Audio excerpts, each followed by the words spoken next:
Assalamualaikum warahmatullahi wabarakatuh. Pada video kali ini saya akan melanjutkan materi yang sebelumnya ya, persamaan nonlinier, penerapannya dalam kasus-kasus ekonomi. Untuk pertemuan ke-11 mata kuliah Matematika Ekonomi. Saya akan melanjutkan. Untuk pertemuan kali ini saya akan memberikan contoh penerapan fungsi nonlinier untuk yang pertama, kurva indifference. Yang kedua, model bunga majemuk. Dan yang ketiga, model pertumbuhan. Kita mulai dari kurva indifference. Jadi sebenarnya dalam dunia nyata, seorang konsumen itu akan memilih beberapa produk di antara ribuan barang dan jasa yang ditawarkan di pasar gitu kan. Nah, tetapi untuk memudahkan analisis, maka dalam teori itu hanya dimisalkan dua macam barang aja yang nantinya akan dipilih oleh konsumen, yaitu barang X dan barang Y, untuk memudahkan analisis gitu. Nah, kombinasi konsumsi dari dua macam barang atau jasa akan dianalisis dengan menggunakan kurva indifference gitu. Jadi misalnya saya mengkonsumsi dua macam barang ya, kompor dan gas. Nah, di situ nanti akan dianalisis tuh kombinasi saya menggunakan kompor dan gas itu dalam kurva indifference ini. Nah, kurva indifference menunjukkan semua kombinasi dua macam barang yang dapat memberikan tingkat kepuasan atau utilitas yang sama bagi konsumen. Jadi di sini titik beratnya itu ada pada tingkat kepuasan gitu. Jadi dapat memberikan tingkat kepuasan bagi konsumen. Setelah konsumen mengkonsumsi kombinasi dua macam barang tersebut, X dan Y itu. Nah, disebut indifference karena pada titik-titik di sepanjang kurva akan memberikan total kepuasan yang sama. Ada beberapa titik, ada dua titik misalnya itu yang akan memberikan tingkat kepuasan yang sama gitu. Nah, misalnya di sini kurva indifference dapat diperoleh dari fungsi utilitas yang berbentuk U sama dengan fungsi X dan Y. X di sini jumlah barang yang X yang dikonsumsi dan Y di sini adalah jumlah barang Y yang dikonsumsi. Gitu. Jadi kalau U di sini tingkat utilitas atau kepuasan total konsumen. Di sini kan ada sebuah kurva indifference ya. Jadi sumbu horizontal melambangkan produk X, sumbu vertikal melambangkan barang Y yang dapat dikonsumsi oleh konsumen. Nah, misalnya konsumen memilih kombinasi barang di titik A. Berarti kan konsumen menggunakan produk X itu pada unit X1 ini dan produknya pada unit Y1 ini. Gitu. Jadi kalau konsumen memproduksi produk X pada titik X1 katakanlah di sini 10, maka konsumen itu akan memproduksi produk Y sebanyak di titik ini misalnya 100 gitu. Tapi misalnya di titik B dia seperti ini, ketika dia mengkonsumsi produk X-nya itu sebesar 10, maka bukan 10 ya, katakanlah 50, maka dia akan mengkonsumsi produk Y sebesar katakanlah di sini 10 gitu. Tuh, jadi baik pada kombinasi di titik A maupun di titik B merupakan titik di mana konsumen merasakan kepuasan yang sama atau indifference. Jadi ketika mengkonsumsi Y pada Y 100 unit dengan dikombinasikan X 10 unit, itu konsumen puas mengkonsumsinya gitu. Terus kemudian ketika Y-nya itu dia konsumsi sebanyak 10 unit, dia akan puas ketika dia mengkonsumsi X sebesar 50 unit di sini gitu. Itu maksudnya indifference kurvanya seperti itu. Nah, kurva indifference memiliki kemiringan negatif karena jika barang X bertambah konsumsinya, maka barang Y akan berkurang konsumsinya. Itu agar tingkat kepuasannya tetap. Nah, kurva indifference cembung terhadap titik asal 0,0 cembung ya. Ini berarti semakin banyak barang X yang dikonsumsi, semakin sedikit jumlah barang Y yang harus konsumen korbankan untuk mendapatkan tambahan barang X. Nah, maka di sini berarti barang X dan barang Y itu saling substitusi, saling menggantikan gitu. Nah, dikenal sebagai hukum tingkat substitusi marginal menurun. Artinya, semakin langka suatu barang, maka semakin besar pula nilai substitusinya terhadap barang yang akan digantinya. Katakanlah misalnya kalau komputer semakin langka, maka laptop nanti akan semakin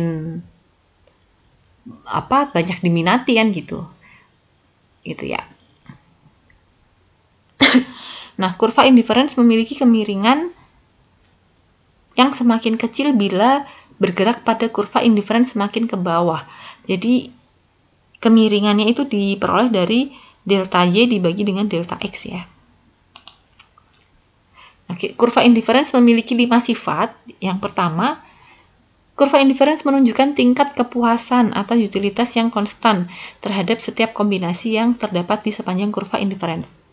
Kemudian kurva indifference memiliki kemiringan negatif. Kemiringannya selalu negatif. Di kurva indifference cembung terhadap titik asal 0,0.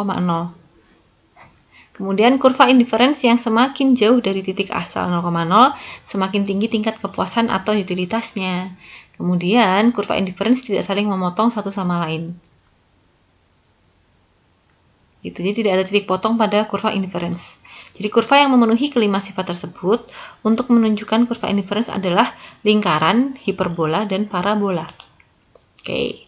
Kurva indifference berbentuk lingkaran memiliki rumus demikian: X minus A kuadrat plus Y minus A kuadrat sama dengan A kuadrat. Atau dengan kata lain, X plus Y plus akar 2XY sama dengan A.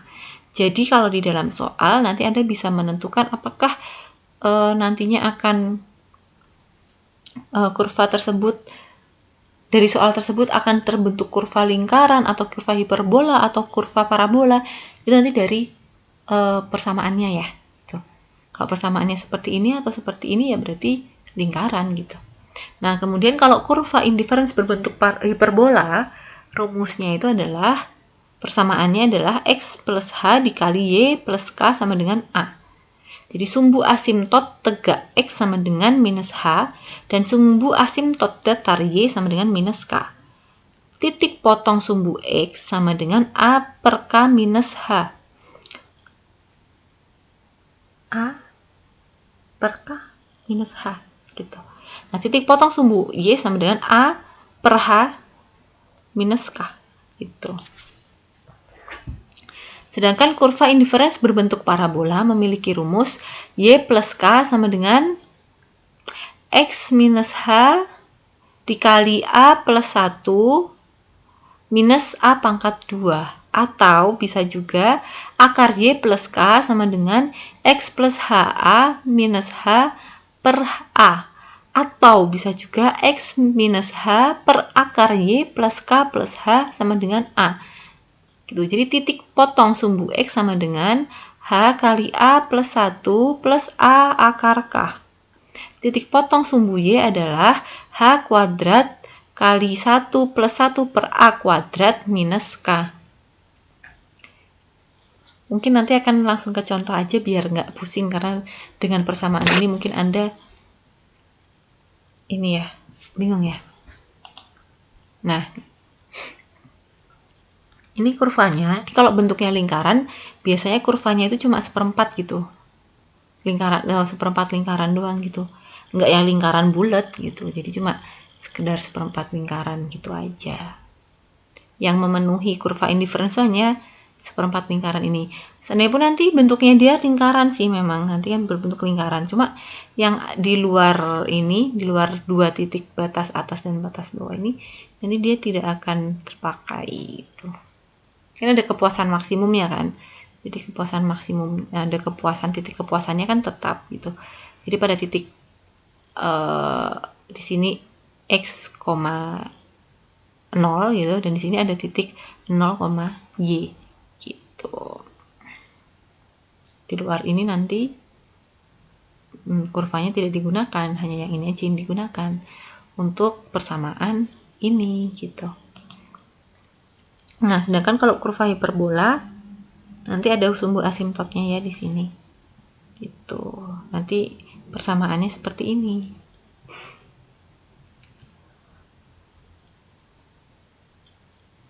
sama dengan kurva lingkaran, nanti yang berada di luar titik-titik kepuasan ini, titik-titik kepuasan sih gitu kan, ketika Y sama dengan 0 dan X sama dengan 0 gitu, nanti ini tidak digunakan yang melebihi titik-titik ini.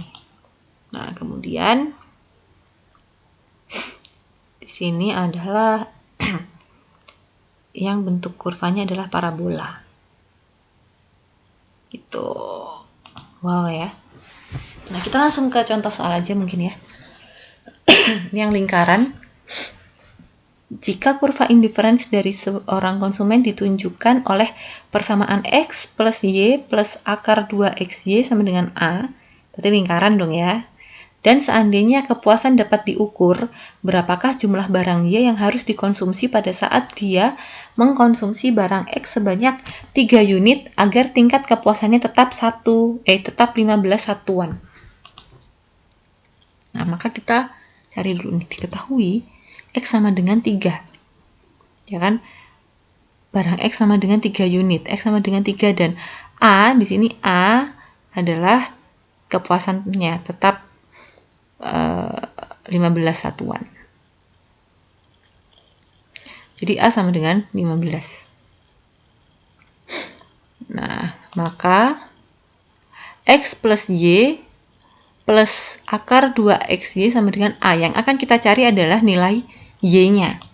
Maka kita masukkan X-nya adalah 3, A-nya adalah 15. Maka 3 plus Y plus akar 2 kali 3Y sama dengan 15. Maka di sini 2 kali 3 jadi 6Y ya di sini. Kita masukkan lagi ke atas ini. Maka akar 6Y sama dengan 15. Nah, ini dipindahkan aja nih. Plus 3 plus Y-nya ini dipindah ke ruas kanan jadi negatif. Jadi minus 3 minus Y. Maka akar 6Y adalah 12 minus Y.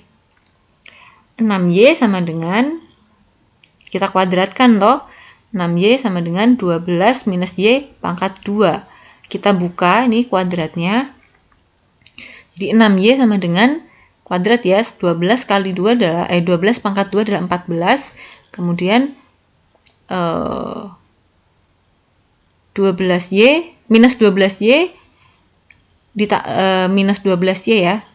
Jadi 24Y sama dengan 2 kali 12 kali Y. Plus Y pangkat 2.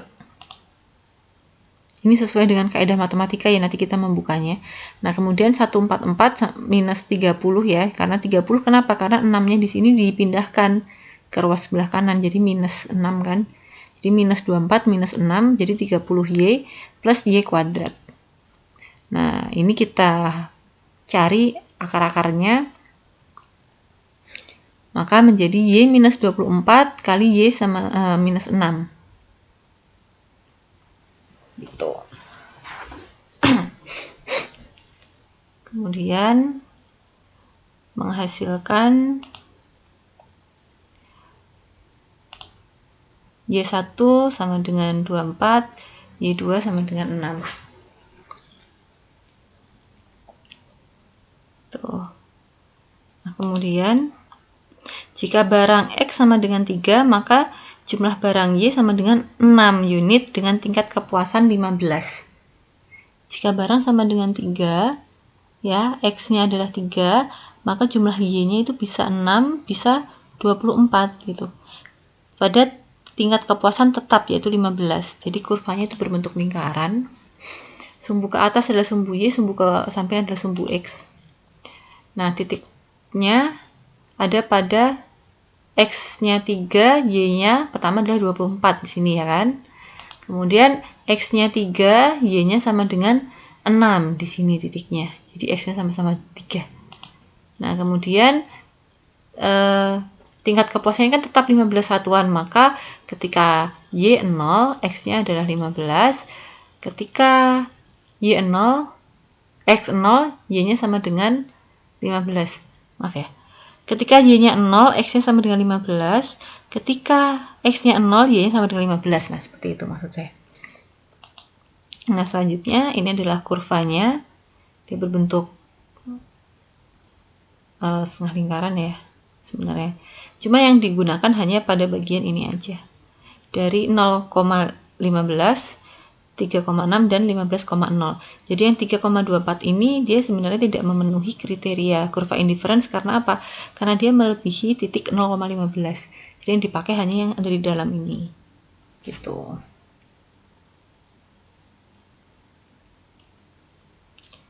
Ya. Selanjutnya untuk soal yang kedua, ini yang hiperbola nih. Seorang konsumen mengkonsumsi dua macam barang, yaitu barang X dan barang Y dengan tingkat kepuasan ditunjukkan oleh persamaan XY plus Y plus 6X sama dengan A minus 6. Berapakah jumlah maksimum dari barang X yang dapat dikonsumsi bila tingkat kepuasannya sebesar 30 satuan? Nah, di sini A-nya, tingkat kepuasannya adalah 30 satuan ya. A sama dengan 30. Nah, karena dia ada XY plus Y plus 6X sama dengan A minus 6, maka ini adalah kurvanya hiperbola gitu. Karena XY, ada XY yang di sini, nanti ketika dia ditutup, dia akan menjadi contohnya seperti ini. Nah, pada kasus ini, ya kan, Y minus 24, kemudian Y minus 6 itu adalah penutupan dari persamaan ini gitu. Jadi Y kuadrat, di sini ada Y, ada konstanta.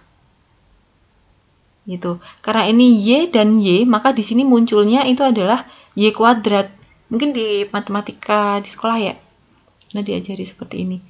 Jadi seperti ini. Y kali Y adalah Y kuadrat. Kemudian minus 24 kali Y itu adalah minus 24.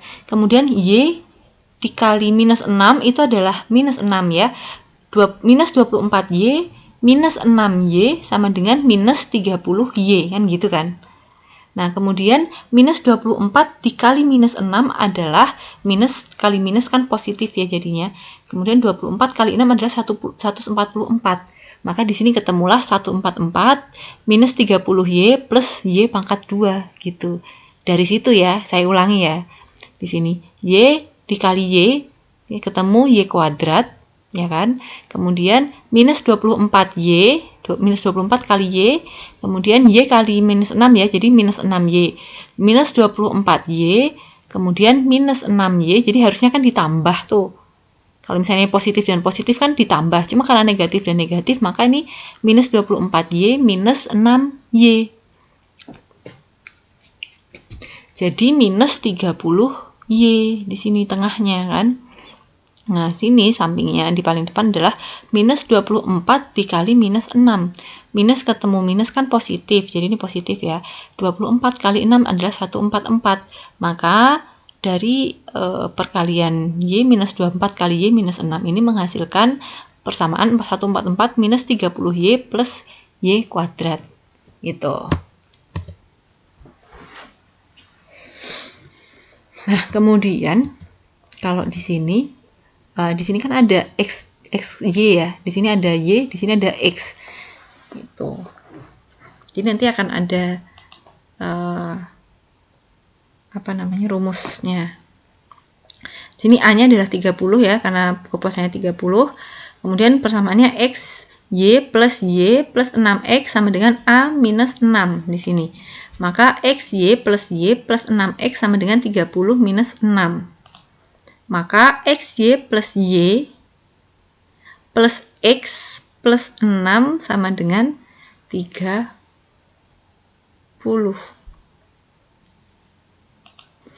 Di sini maksudnya 6X ya. Jadi XY plus Y plus 6X maksud saya. Plus 6, 6-nya dipindahin ke sini ya, ke kiri, jadi plus ya, sama dengan 30. Nah, di sini yang saya bilang tadi, bahwa akan persamaan ini nih yang ini, ketika dipecah, dia akan menimbulkan, ketika ditutup maksud saya, dia akan menimbulkan persamaan X plus 1 kali Y plus 6. Karena seperti ini. X kali Y adalah XY di sini. Kemudian 1 kali Y, ya kan? Karena dia beda variabel ya, yang satu X, yang satu Y, maka dia tidak bisa digabungkan. Maka plus 1 kali Y sama dengan Y, plus di sini X kali 6 adalah 6X. Mohon maaf, di sini 6X ya. Jadi 6X, kemudian 1 kali 6 di sini adalah 6. Jadi XY, di sini X kali Y, XY, plus, di sini kan plus 1Y, kemudian plus 6X, ya kan, X kali 6, plus 1 kali 6, 6, sama dengan 30. Nah, dari persamaan ini bisa dilihat bahwa nanti persamaan ini akan menghasilkan kurva hiperbola, gitu. Nah, selanjutnya, titik pusat hiperbola adalah pada titik X-nya minus 1 ya, X sama dengan minus 1, kemudian Y sama dengan minus 6. Gitu. Nah, kurvanya adalah kurva hiperbola yang ke atas sumbu Y, yang ke samping sumbu X. Nah, di sini titik pusat hiperbolanya kan minus 1 dan minus 6 ya, jadi di sini. Di sini minus 6, di sini minus 1.